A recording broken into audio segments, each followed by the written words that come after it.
How's it going, guys, and welcome to today's video. Over the last couple of weeks, we've had a few pretty decent storms roll through our area, and that means that we've got a pretty fair amount of rainfall out here. Now, this means a couple of things for me. For one, it means that the corral is getting muddy because I still have the entire adult cow herd in this corral because I've not yet moved anyone over to the winter pasture. The reason for that is that it had been so dry for so long that there was no feed stocked up at the winter pastures. But now that we've had some rain, I'm hoping that we might have enough feed stocked up over there where I could maybe start moving cows next week. So I thought today is a beautiful day. It's a nice day to take a drive. We'll run over the winter pasture, see how things look over there. That's what we're doing today on Farmer Tyler Ranch.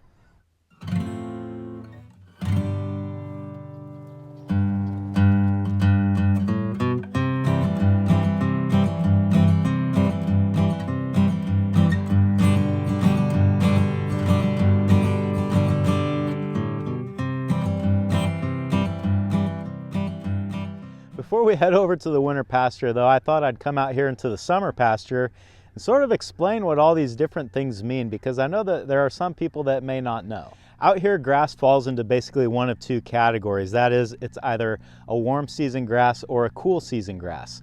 Now, out here in the summer pasture, we have warm season grass. Now, what that means is that when the weather is warm, this grass will grow very fast and it will recover very fast as well. On the other hand, when the weather cools down, as you can see, it goes dormant, and this grass won't really grow at all until the end of February, maybe beginning of March, just depending on when the weather warms up. Cool season grass, on the other hand, is the opposite of warm season grass in that it prefers cool weather. I have in front of me a patch of winter ryegrass, which is a cool season grass, and you can see that it's already 6 to 8 inches tall right here. So the winter pasture is full of winter ryegrass and other winter varieties like this, and I'm hoping that it looks as good over there as this little patch is starting to look right here. So to kind of summarize this, the summer pasture is intensively rotationally grazed. We can run more animals per acre out here, but only when the weather is warm enough to keep these grasses going. The winter pasture is actually twice the size of the summer pasture, and it's full of cool season grass. We don't have irrigation out there, so I can't graze it as intensively. But yeah, that's what's going on out here. Now, enough of me talking. Let's hop in the Pioneer and run down there and see what the grass looks like.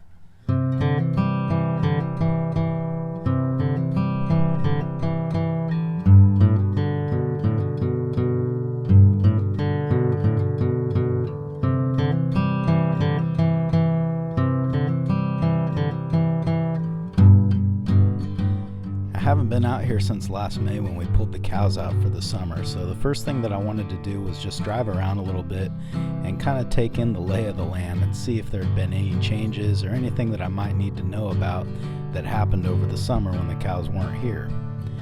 Some of the things that I've encountered in years past were downed trees or limbs, which by themselves is not a big deal, but if the tree or the limb happens to land on a fence, that's something that I need to take note of, because it's something that I'm going to have to come back and fix before the cows come here.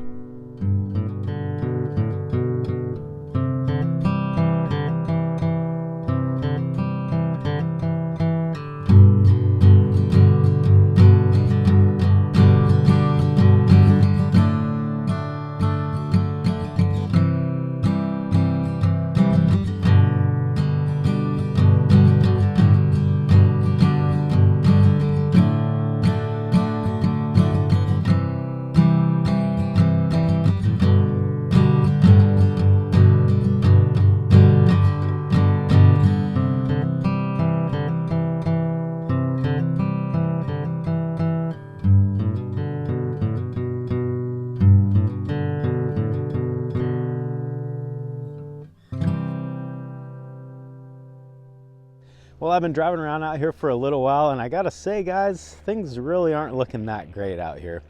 All the winter grass has definitely sprouted. This place is green, but as far as feed and tonnage, it's just really not here. I don't know if you guys can tell, but I'm on a pretty major incline right here, so I'm having a difficult time figuring out where to set the tripod up, but I might just have to hold the camera like this. But yeah, this grass, it's here, it's just short. Walk around and look at this here, and you guys know I always compare it to my boot. I mean, it's barely coming over my toe, so it's probably only maybe 2 inches at the most. So the problem with that is that if I brought cows out here right now, even in a week, I don't think it's going to grow that much because the winter grass doesn't grow that fast. But if I bring them out here and the grass is short like this, my fear is that they're just going to eat everything that's here in 2 or 3 days, and then they're going to be pushing on the fence trying to break out to get more. So I definitely want to make sure that I have enough feed out here for them when I bring them. I'm starting to feel like I have a pretty good feel for what the feed situation is out here, but honestly, it'd be kind of foolish to judge the whole ranch just by this one little spot and the couple little places I drove around already. So let's keep driving and try to find another spot to get out and poke around and just kind of see what's going on.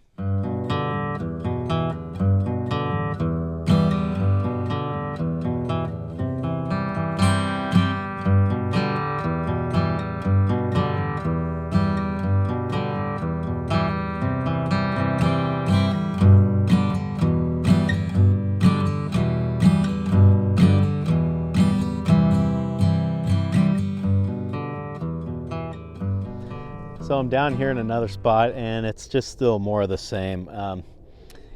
If we get a close look at the ground here, you guys can see that there is a lot of grass coming up and it's all fresh, green, lush, good looking grass.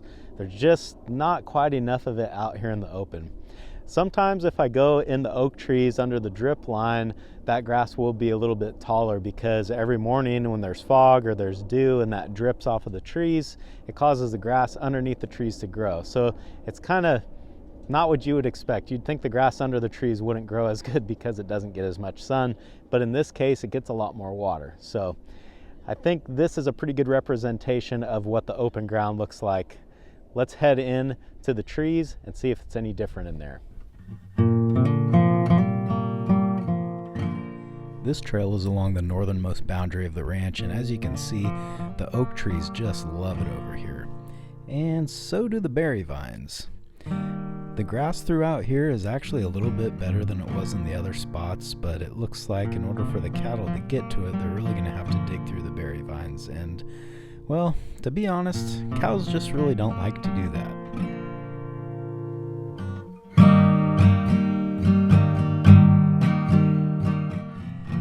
Berry vines open up a little bit here and the grass definitely is looking better, but if I'm just being honest with myself, it's just not quite where it needs to be.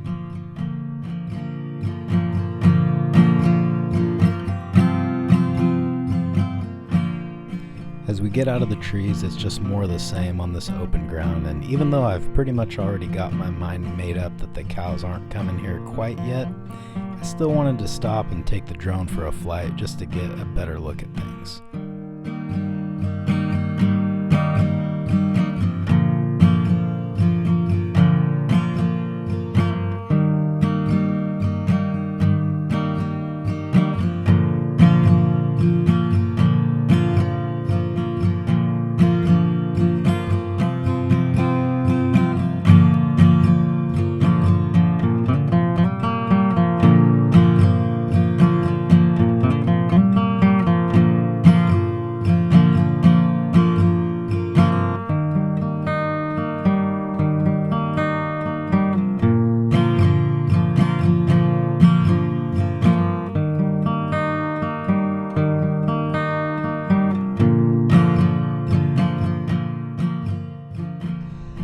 Well, I've been driving around out here for not quite an hour, but enough to cover the whole ranch pretty well. And after a pretty thorough overlook, I think it's pretty safe to say that we're just not quite ready for cattle yet.